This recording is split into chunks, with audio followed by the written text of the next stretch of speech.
District central کے S S P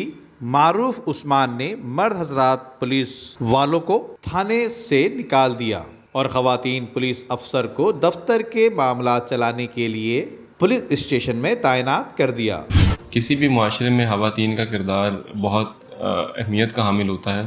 تو اسی طرح پولیس میں بھی خواتین نے اپنے کردار کو بخوبی نبھایا ہے اور اپنی پیشہ ورانہ صلاحیتوں کا ہمیشہ مظاہرہ کیا ہے۔ اور ڈسٹرکٹ سینٹرل میں تمام دیگر سندھ پولیس کے اضلاع کی طرح خواتین ہر شعبے میں اور ہر فیلڈ میں کام کر رہی ہیں اور اپنے فرائض کو بخوبی سر انجام دے رہی ہیں۔ ان کی فردر ٹریننگ اور ان کی ریسورس ڈیولپمنٹ کے لیے ہم نے ان کے لیے ایک پروگرام ڈیولپ کیا ہے، جس میں ہم ان کو نہ صرف روزنامچہ لکھنا سکھائیں گے، کرائم ڈائریز لکھنے کی ٹریننگ جو ان کی پہلے بھی ہے، مگر اب ہم ان کو پریکٹیکلی وہاں پہ ان پوسٹوں پہ لگا رہے ہیں تاکہ یہ کام کریں گی تو اس کو بہتر طریقے سے سیکھ سکتی ہیں۔ السلام علیکم، میرا نام بشرا ہے، میں لیاقت آباد پی ایس میں بحیثیت ایڈمنسٹریٹو اسٹاف کی ڈیوٹی سر انجام دے رہی ہوں،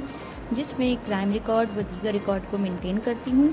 اور پولیس رول کے تحت جو تھانہ جات میں تمام رجسٹرز ہیں ان کو مینٹین اینڈ اپڈیٹ کرتی ہوں۔ میرا نام اسماء علی ہے اور میں ماڈل تھانہ لیاقت آباد میں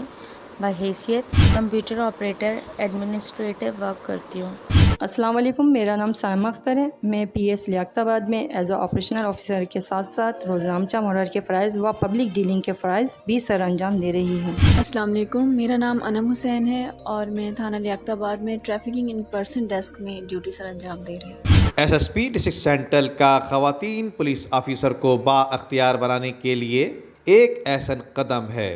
جبکہ اب روزنامچہ کرائم ڈائری سمیت پولیس ڈیسک پر بھی خواتین کام کریں گی تاکہ تھانے کے ماحول کو بہتر بنایا جا سکے اور مرد پولیس اسٹاف صرف فیلڈ میں ڈیوٹی انجام دیں گے۔ ندیم صدیقی، میٹرو 7 پاکستان۔ اور دوسرا یہ ہے کہ ان کی کیپیسٹی بلڈنگ بھی ہوگی، کل کو اگر یہ ہیڈ مونر یا ایس ایچ او کی پوسٹ پہ آنا چاہتی ہیں تو یہ ویل ایکوپڈ ہوں گی اس کے لیے۔ اور اس کے علاوہ تھانے کا ماحول بہتر ہوگا، اگر کوئی بچہ یا خاتون